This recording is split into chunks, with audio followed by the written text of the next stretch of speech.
Thanks for staying up later. This, folks, is John Phillips, who founded the Mamas and the Papas, and who is still active. Within the last couple of years, he wrote the big hit Kokomo for the Beach Boys, and the Mamas and Papas, at least a later edition of it, still on the road occasionally, huh? Yeah, I must add that Scott McKenzie, who sang If You're Going to San Francisco, Wear Flowers in Your Hair, yeah, wrote part of Kokomo, as did Mike Love, as did Terry Melcher. So it was sort of a group effort. Lots to cover here, very little time, so let's just start arbitrarily. When you married Michele Phillips, she was a teenager. She was 16, 17 years old, right?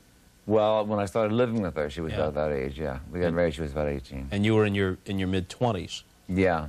And a lot of turmoil grew out of that, it's fair to say. A lot of turmoil grew out of that, and her father was assistant, he was the probation officer, actually, the juvenile probation officer for L.A. County.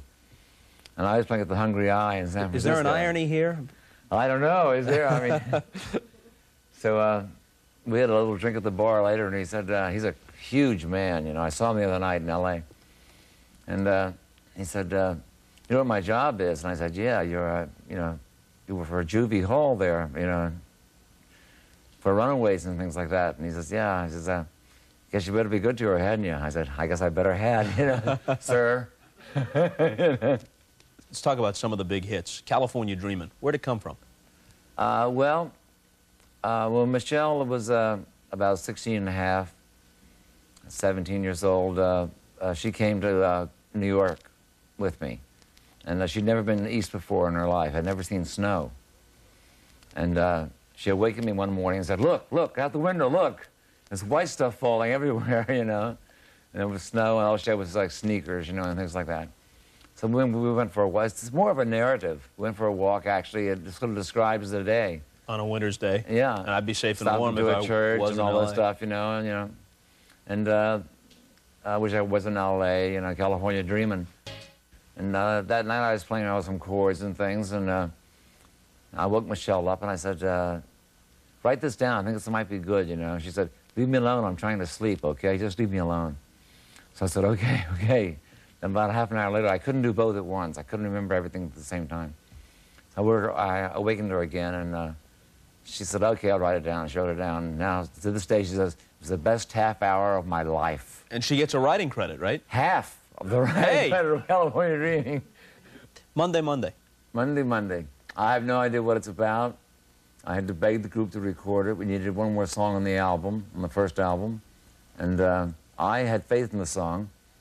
I didn't know what it was about. And they had the nerve to ask me, Bob, what's this song about? And I said, well, what do you think it's about? Well, it's one of these songs that everybody can just attach their own meaning to. Monday, you wake up, you don't want to go to work, it's Monday again. You know, it's your girlfriend whose name is Monday. Or you broke up on a Monday, your girlfriend broke up with you on a Monday. People stop in the street and say, it's about a girl, isn't it? And I say, that's right. It's about day of the week, isn't it? Mm-hmm. Here's another song that a lot of people wondered about at the time that it was a hit, because songs then were slickly produced and there wasn't a misstep anywhere along the way. But I Saw Her Again had a stop and a start in it. Yeah. Accidental.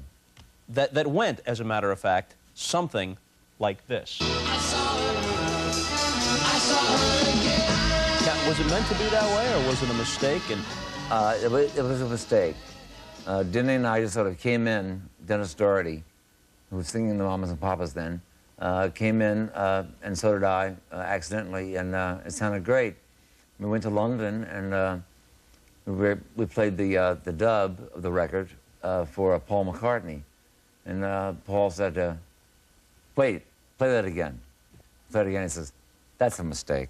He says, no one's that clever. That's a mistake. I know that's a mistake. Cop out to it. I said, that's a mistake. Okay. So it was.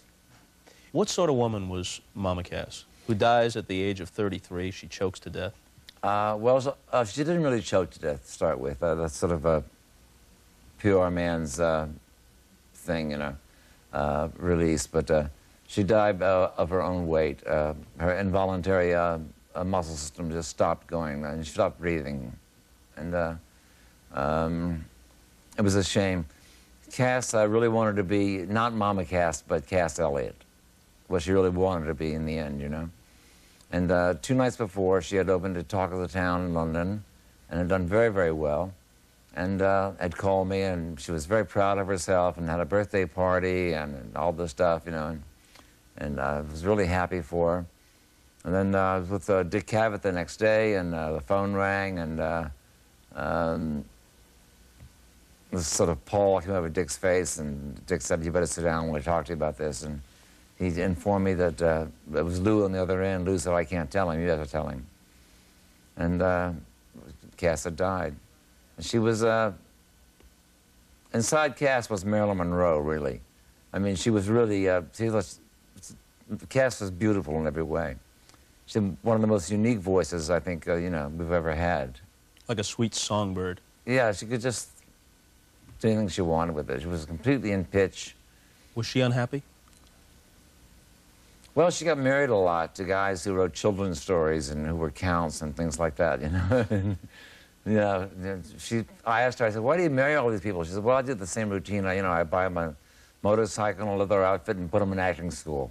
And that's that, you know." So. Wasn't she always going on and off crash diets? Yeah, they named a wing of Cedars of Lebanon after Cass, as a matter of fact. The Cass Elliot wing. Were they ever successful? Did she ever get relatively slim? Not really, no. As a matter of fact, Cass and I were sort of friendly enemies. Like, you know, we were both like real wise guys in the sense of, you know, not wise guys, but you know what I mean. So I visited her once at Cedars. I took her flowers, and I said, "Cass, just so you know, every time you lose an ounce, your price goes down here." You were very emotional at her funeral, weren't you? Very, yeah. I didn't realize how attached I was to Cass, and how I'd grown up with her and known her for so many years and all that, you know, until it was over. And it was too late to say anything about it, you know. It seems to be the story of my life, you know. That I don't realize how important things were to me until it's too late to make amends, really. You can't play catch-up with emotions, you know. Continuing now with John Phillips of the Mamas and the Papas. There's a story about you and Roman Polanski, which might prove interesting, to put it mildly. Well, after the horrible, you know, gruesome murders that took place in California, where Sharon Tate, Roman's wife, you know, was murdered, and Gibby Folger and Wojtek Frotowski, and all friends of mine, very close friends of mine. Roman was in England, and I was among the group of people who were picked to call Roman and tell him that, you know, this had happened. Forgive me for interrupting, but just for those who might not know, these are the Manson murders. These are the Manson murders, right, yeah. And so Roman got on the next plane and came back, and he stayed at our place at the beach at Malibu. And secretly, for some unknown reason, I thought Roman had done it, had sort of set this up somehow from another country. I don't know why. It was like very paranoid of me. And Roman thought I had done it. Why would he think you had done it? Well, because he had an affair with Michele, and he thought I was trying to get back at him perhaps through jealousy, or I was very convoluted, you know, this whole thing. Roman went so far as to go to the LAPD and get a blood sampling kit and go through all my cars and, you know, look for blood samples in my autos and things like that, which I didn't find out for, what, 20 years later, that he had done this while he was house guesting in my house. You know, Sharon loved him very much, and he loved Sharon very much. And one night, Roman confronted me and said, "Why did you kill my wife?" And Roman, I loved your wife. I never killed your wife. And we were making dinner, cooking dinner, you know. And he threw this cleaver across the room and then hit the wall and stuck in the wood there and quivered back and like this in the wall. And I knew he was very serious about the whole thing. I guess. It suddenly struck me how serious he was about, you know, the fact that he really thought. Then I found out he'd gone to the LAPD and gotten the blood testing kit and all that, you know. So he throws this cleaver across the room. How close does it come to you? Well, he had it at my neck first, and then across the room. He from came behind, up, yeah. Came up from behind, and the next thing you know, you've got a meat cleaver at your throat. Yeah, and then I denied, of course, any involvement in this at all. Although I even was a guilty heartbroken. man would have denied it under those circumstances, I believe. Would not have been a good idea to confess. No, it wouldn't have been a good idea to confess. Not to a Roman who's built like this. You strike a match on his body, you know.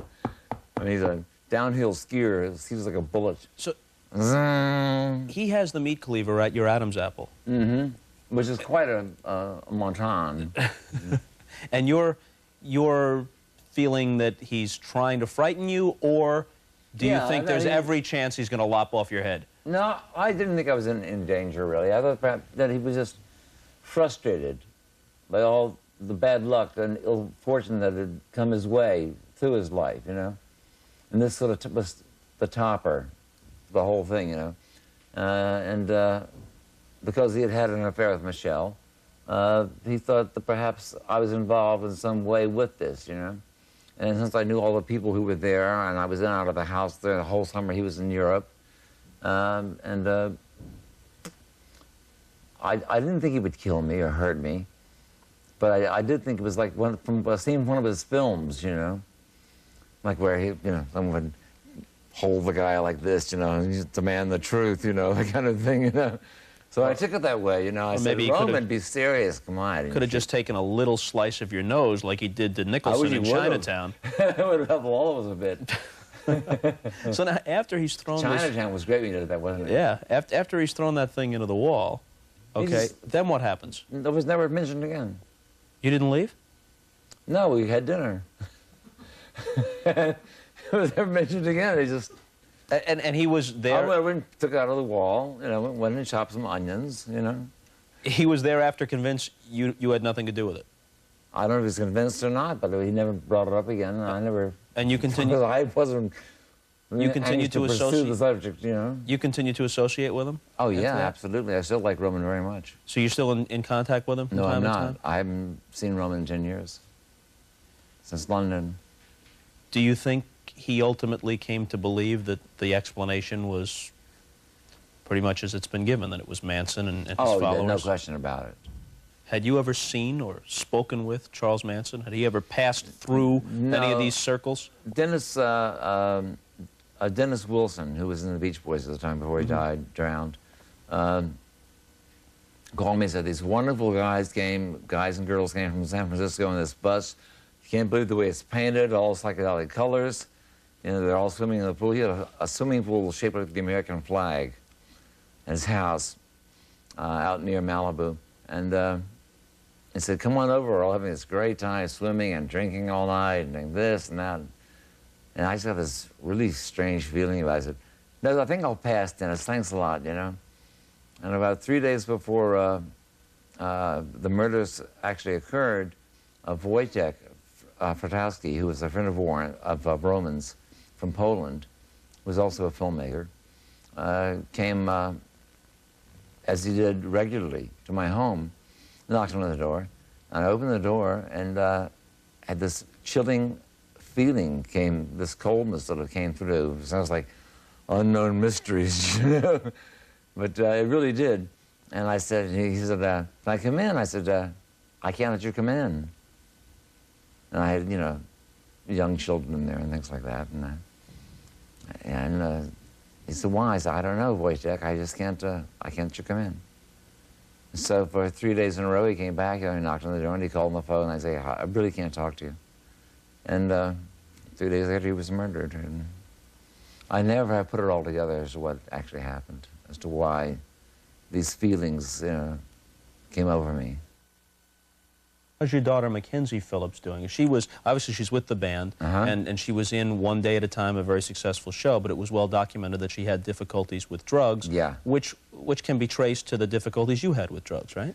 Yeah, well, it turns out that, you know, finally, the doctor who was treating me said, you know, none of this will stop until you stop, because everyone's trying to emulate your behavior to get your attention. And if you don't call a halt to it, it'll be a great tragedy. It will happen in your family. Well, I never realized that, of course, either. So I haven't had a drug since that day. Which was when? About 10 years ago. How bleak did it get for you before you turned the corner? It got pretty bleak, Bob, because, you know, it was I weighed about 300 pounds, and You know, I don't know. It was I had my own drugstore in Manhattan, you know, and things like that. And it wasn't much fun. How much creative energy do you think went into thin air? I would say about 4 or 5 years just went whoosh. Probably longer, actually, you know. Probably about 8 years altogether. I went to rehab for 30 days. I stayed there for 3 years. I worked as a volunteer, worked with other drug addicts. I think I've known people who've gone through the program 8 or 9 times and still are going through the program. If you don't stay close to it and work on it all the time, it took me 3 years to stop having dreams about cocaine. You give me a quick capsule. A thumbnail sketch, okay? Exactly. Okay. Just like that. McCartney. McCartney. Probably the best pop songwriter in the world. How about Lennon? John Lennon. John, I don't think John ever really knew who he was, you know, how important he was. John was like a street kid. He would dress in jeans and just hang out, you know, and sort of like Dion, you know, not Warwick. Right. You know, but, you know, I mean, very important guy. And as Lennon, of course, was a very important man. But he didn't want to be, really. He wanted to, you know, get his point across, but not crush your skull with it, you know. How well did you know Dylan? Not very well. Bob was always trying to buy my guitar from me. You know? First time Bob played in New York was the first time we played in New York, called The Journeyman. Scott McKenzie, Dick Weissman, and myself. And we played at Gertie's Folk City. And it was Lightning Hopkins and Bob and ourselves, you know. And Bob managed to borrow about 20 bucks that night. And he's never paid you back? Any of the people. What a that I know of. I don't know. Maybe he did. My memory. Who knows, you know. Could have. What about Elvis? What about Elvis? What a guy. Well, that was a real natural guy. That's one of my... Well, I have 2 great memories of Elvis. I guess one was when we were living in Palm Springs. We had houses that were close proximity, you know, to each other. And the Colonel Tom Parker used to call Michele and I, or Genevieve and I, the hippies, you know. And Elvis and I had identical Harleys, you know. And then we met on the desert trails and stuff, you know, except he had 20 guys with him. I was on myself. So I used to tease me, but I was Southern anyways. I was a Southern hippie, so it was okay, you know. He was like a guileless 16 or 17-year-old kid, right? Oh, yeah, he took me outside to the pool and he said, gee, I want to show you something, John. Look at this.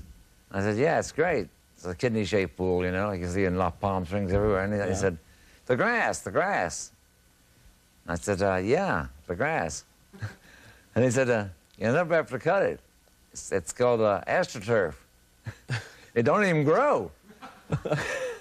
Damn. Only a Southern boy would think of having to cut the grass, you know. I mean, he rode high atop the charts for several years in the late 60s and early 70s.